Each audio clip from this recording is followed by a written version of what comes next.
Bienvenue dans l'entretien de l'intelligence économique, l'émission consacrée aux acteurs de la mondialisation. L'Afrique reste-t-elle le terrain de jeu favori des espions français? Sur ce continent, la France peut compter sur ses services de renseignement pour rester informée. Mais les moyens manquent et la concurrence des agents russes, chinois et même israéliens est de plus en plus vive. Heureusement pour eux, nos espions peuvent s'appuyer sur leurs anciens camarades recyclés dans le privé. C'est leurs aventures que racontent Antoine Glaser et Thomas Hoffnung dans leur dernier livre intitulé « Nos chers espions en Afrique », un ouvrage qui vient de paraître chez Fayard. Bonjour messieurs. Bonjour. Bonjour. Qu'est-ce que vous décrivez? La fin de la France-Afrique et le basculement vers cette Afrique des services de renseignement? Absolument. Ça, il y avait toute une période qu'on appelle la France-Afrique, qui était vraiment la France-Afrique de l'État français, représenté par Jacques Foccart, monsieur Afrique du général de Gaulle. C'était pyramidal, c'était uniquement l'État français. Et puis à la chute du mur de Berlin, ça veut dire que c'était une période à la fin de la guerre froide. C'est vrai qu'on a vu que non seulement il y avait une privatisation de tout ce qui était services de renseignement, mais on a vu aussi qu'on était dans une autre période historique. On est de moins en moins dans la France-Afrique, de plus en plus dans l'Afrique-France, avec des chefs d'État qui peuvent avoir des gens des services de renseignement, effectivement, russes, israéliens. Et donc, la France est en train de perdre un peu de pied dans toute cette région, même dans son propre, enfin, précaré en dehors de l'ensemble du continent. Donc, on essaie de montrer que c'est une période historique vraiment très particulière. Est-ce que ça reste une priorité, l'Afrique, pour la France, au niveau des services de renseignement? Oui. Ce qu'on raconte dans le livre, c'est qu'il y a un secteur qui est dédié à l'Afrique, qui s'appelle le secteur N, qui a la particularité, par exemple, d'avoir un blason qui est un masque africain. Et à un moment donné, il y a eu la tentation de supprimer ce service. Il y avait l'ancien directeur Bernard Bajolet, le directeur de la DGSE, qui s'était mis en tête de fusionner différents services, d'avoir des services plus transversaux. Et puis finalement, il s'est rendu compte que l'Afrique était tellement importante encore pour la France, avec la lutte anti-djihadiste dans le Sahel, mais aussi les intérêts économiques en Afrique de l'Ouest, en Afrique centrale, qu'il a renoncé à ce projet et le secteur N, le secteur dédié à l'Afrique, existe toujours. Alors ce qu'on voit quand même dans votre livre, c'est que nos espions, ça devient parfois des diplomates. Et en fait, on passe de l'un à l'autre. On fait des carrières d'abord au Quai d'Orsay, puis paf, on devient espion, ou l'inverse. On voit que excusez-moi, ça c'est vraiment quelque chose qui est nouveau. Ça veut dire il y a une période quand même historique, la première période de la France-Afrique, où les gens étaient soit espions, soit diplomates, soit hommes d'affaires.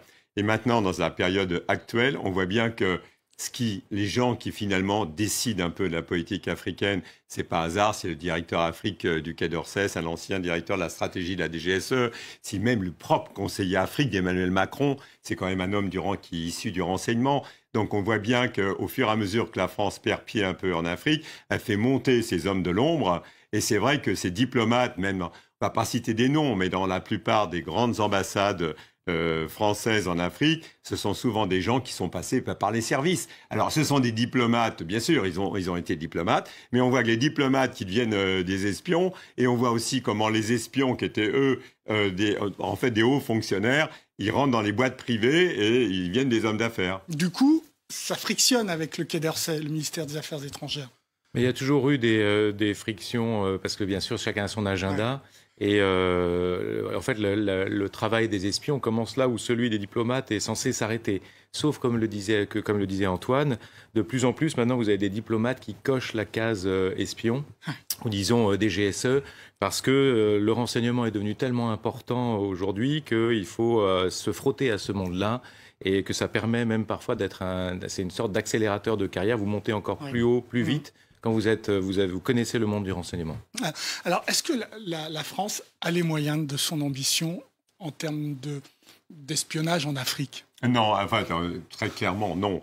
Bien sûr qu'elle a des moyens, surtout pour la lutte antiterroriste. Mais à fur et à mesure que vous avez la montée de la jeunesse africaine, des nouvelles sociétés civiles, des secteurs socio-économiques, c'est vrai qu'il n'y a plus la connaissance du passé. Il faut savoir, d'ailleurs, on ne le regrette pas, mais que la France contrôlait complètement ces pays, elle contrôlait les marchés de ces pays, elle connaissait d'autant mieux les élites de ces pays qu'avec une politique assimilationniste, elle aimait ces Africains qui lui ressemblaient. Bon, maintenant, on est dans un autre monde. Je veux dire, quand on est en Afrique, c'est l'Afrique qui est totalement mondialisée. Donc, la France a quand même beaucoup de difficultés. Très franchement, qu'il y ait de plus en plus d'activités d'espionnage et cette présence des espions français, c'est pas une preuve de force, c'est une preuve de faiblesse. Avant, il y avait bien sûr qu'il y avait des politiques, des diplomates, des hommes d'affaires. Le fait de faire monter comme ça un petit peu ces hommes de l'ombre, c'est parce qu'on essaie toujours de savoir qui est qui fait quoi, qui sont les décideurs dans toute cette région et sur l'ensemble du continent. Et là, très franchement, c'est pour ça que c'est quand même plus une preuve de faiblesse de faire monter un peu ces hommes de l'ombre. Qu'est-ce que viennent faire les Israéliens, les services israéliens dans cette marmite avec, certes les Français, les Anglais, les Chinois, les Russes? Les Israéliens, historiquement, ont toujours essayé de nouer des contacts un peu partout, en fait, pour sortir de leur isolement initial. Je ne sais pas si on peut se rappeler de l'Ouganda, sous Idi Amin Dada, ou qui avait rompu brutalement les relations avec Israël. Mais ça fait longtemps, en fait, que les Israéliens sont très présents, par exemple, dans la Corne de l'Afrique, au Kenya, et puis peu à peu aussi en Afrique de l'Ouest, mais dans certains pays, et notamment dans des pays qui pourraient abriter des réseaux qui les menacent, par exemple, notamment les réseaux liés au Hezbollah. Et il y a certains réseaux en Afrique de l'Ouest, notamment, par exemple, en Côte d'Ivoire. Il y a aussi ce qui est très important pour les Israéliens, ils ont la technologie. Voilà. Ils ont la technologie, donc avec cette technologie, mais même les Français, tout le monde.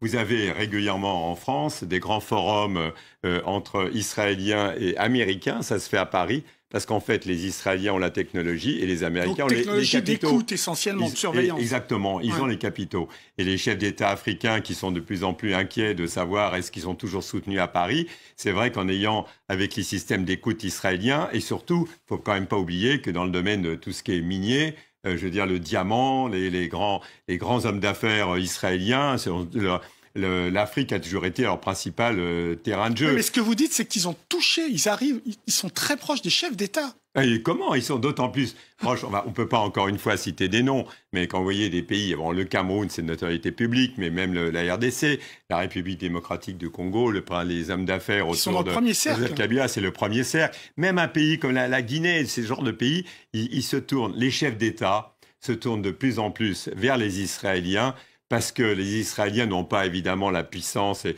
ils n'ont pas non plus le genre de chantage que peut faire la France vis-à-vis de la démocratie et autres, un peu comme les Chinois d'ailleurs. Les Israéliens, c'est comme les Chinois, les chefs d'État s'adressent à eux parce que voilà, il y a du matos, c'est très pragmatique finalement. Et puis, encore une fois, il y a tout l'aspect diamant, l'aspect mine, etc., qui est extrêmement important, c'est totalement lié. Alors face à cette concurrence, les services n'ont plus les réseaux corses qui étaient un peu liés à la France-Afrique. En revanche, ils ont les réseaux des anciens qui basculent dans la sécurité privée en Afrique. Oui, il y a un certain nombre, on en parle dans le livre, un certain nombre de personnalités qui ont eu des fonctions importantes dans la sécurité en France, même à très haut niveau. On peut citer par exemple Bernard Squarcini, qui a dirigé la DGSI et qui est lié maintenant au Congo de Sassou Nguesso. Donc un certain nombre de sécurocrates français qui passent dans le privé et qui travaillent ensuite avec des dirigeants africains et qui sont très bien placés. C'est bien huilé, ça se passe bien. Je veux dire, qui rendent compte à leurs anciens employeurs. Oui, mais parfois ça peut aussi créer des frictions. Hein. C'est vrai ça crée des frictions avec les anciens employeurs. Mais il y a aussi les hommes d'affaires. Les grands groupes français, quand vous regardez à chaque fois qui est le monsieur Afrique de tel et tel groupe, vous êtes toujours surpris de voir que c'est un ancien dirigeant de la DGSE ou la DGSI ou même du Conseil national de sécurité. Ça veut dire la coordination. C'est des gens vraiment les numéros 1 et 2 qui sont dans les grands groupes français. Pourquoi? Parce que ces chefs d'entreprise ont besoin de savoir qui est qui fait quoi et tous les dangers qu'ils peuvent avoir autour des chefs d'État où la concurrence est extrêmement rude.